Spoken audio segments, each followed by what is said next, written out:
existem vários tipos de padrões de beleza. Pensando nisso, você sabia que existe uma tradição chinesa que diz que quanto menor o pé da moça, mais bonita ela é considerada? O nome dessa tradição é foot bathing. Desde pequenas, a moça ela é acostumada a usar sapatos bem pequenos. Isso faz com que o seu pé fique deformado. Uma tradição meio bizarra, não? Você sabia que no Tibete a tradição oferecer os corpos aos animais? É isso mesmo. Os parentes picam os corpos de seus mortos e oferecem em campo aberto, comumente às aves de rapina. Elas devoram, deixando somente os ossos. A explicação para isso é eles acreditarem na reencarnação e dizerem que não necessitam manter esses corpos e veem como uma questão de generosidade, um ato de generosidade, entregar esses corpos a seres vivos, a outros seres vivos. Você sabia que os japoneses possuem uma tradição chamada harakiri? Essa tradição consiste no corte da barriga com uma espada. E não é simplesmente um corte qualquer, há toda uma purificação antes de ser realizado. O corte consiste para começar do lado esquerdo até o direito, tendo um golpe de misericórdia para cima. E apesar de ser uma tradição muito dolorosa, esse indivíduo ele não pode demonstrar nenhum tipo de dor ou medo. Sendo assim, é realizada quando o indivíduo ele quer fugir do inimigo ou se livrar de uma desonra familiar, por exemplo.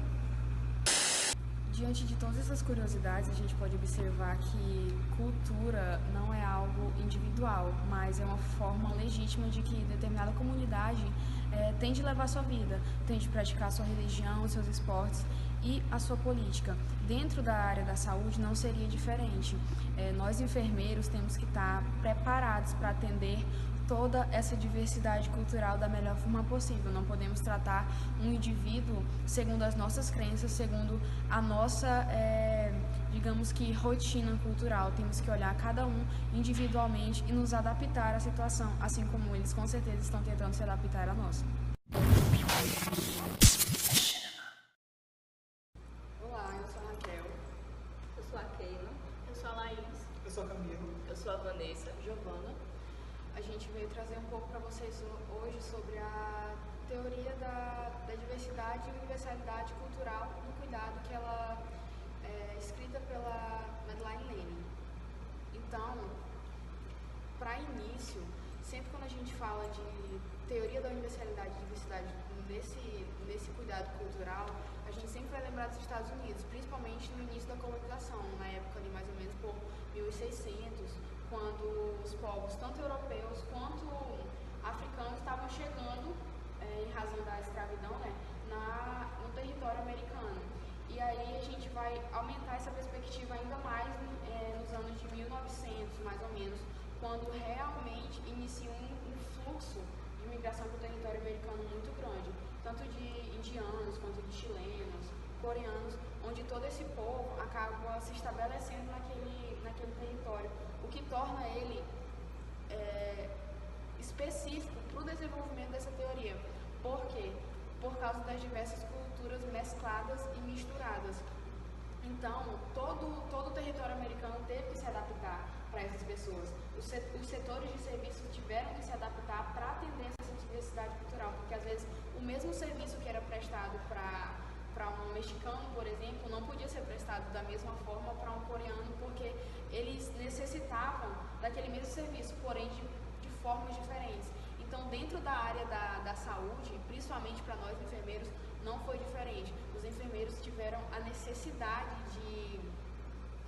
de entender melhor, de procurar conhecer cada uma dessas culturas e não observar o indivíduo individualizado, porque a gente é o que a gente vive e nem sempre o que a Giovana vive, o que a Vanessa vive é o que eu vivo, apesar de estarmos envolvidos na mesma cultura.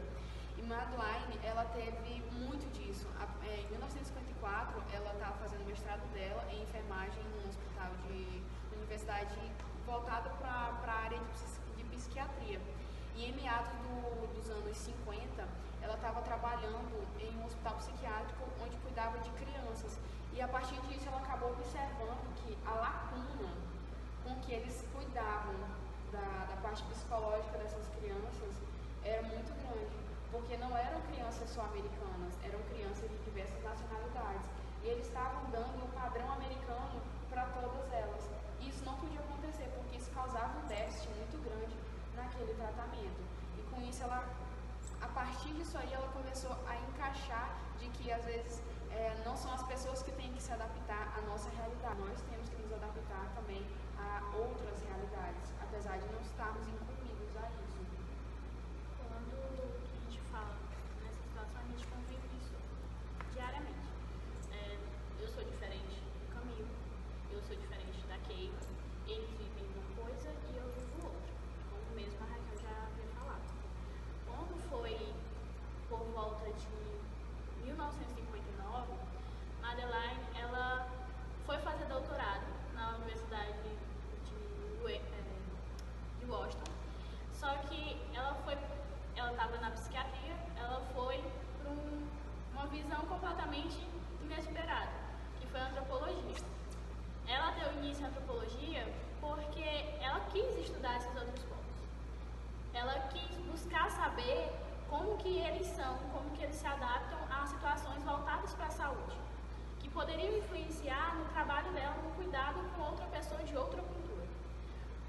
Ela foi, em 1965, foi a primeira enfermeira no mundo que conquistou esse ato de ser doutorada em antropologia.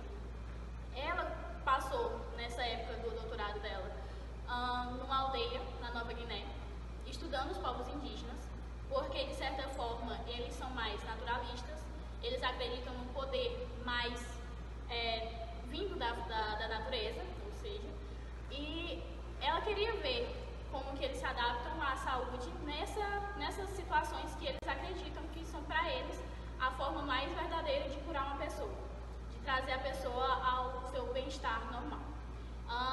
Vamos dizer assim, que ela passou por essa experiência e ela criou um termo de etnoenfermagem, que é exatamente um método de pesquisa qualitativo, com abordagem ampla no individualismo, na intuição e no naturalismo. Ou seja, ela passou a ver com outros olhos as crenças intuitivas, o achar daquela pessoa sobre a enfermidade da outra.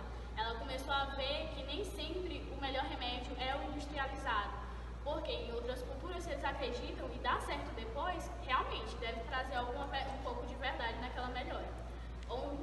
Dessa forma, ela começou a teoria da transcultural, que ela deu início a partir daí, quando ela começou a observar ainda mais, atentamente, esses outros povos ainda mais, da aldeia indígena. Por quê? Porque foi passado para ela uma cultura completamente divertente, completamente diferente da que ela encontrava nos hospitais daquela época, que eles lá não tinham.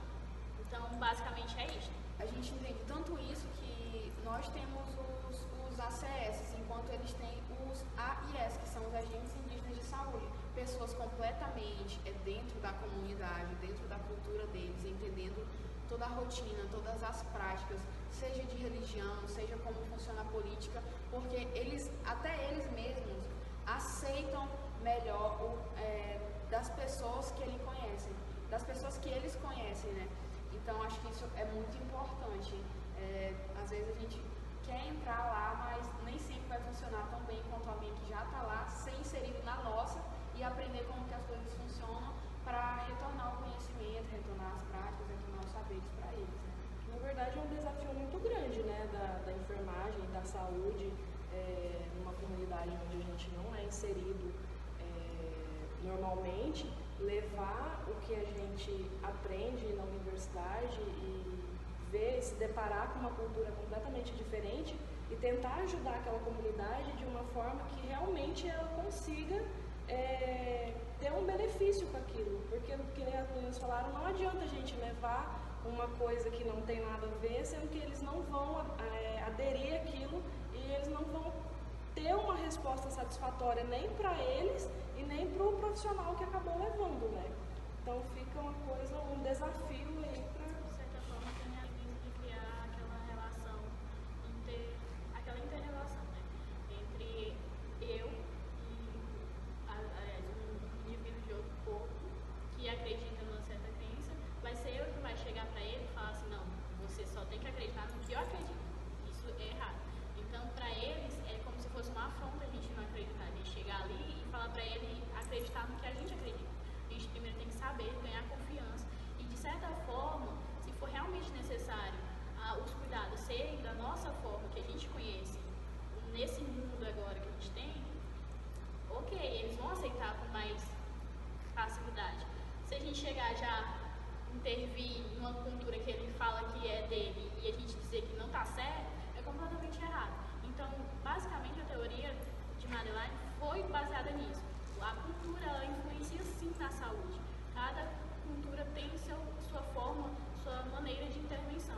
E é isso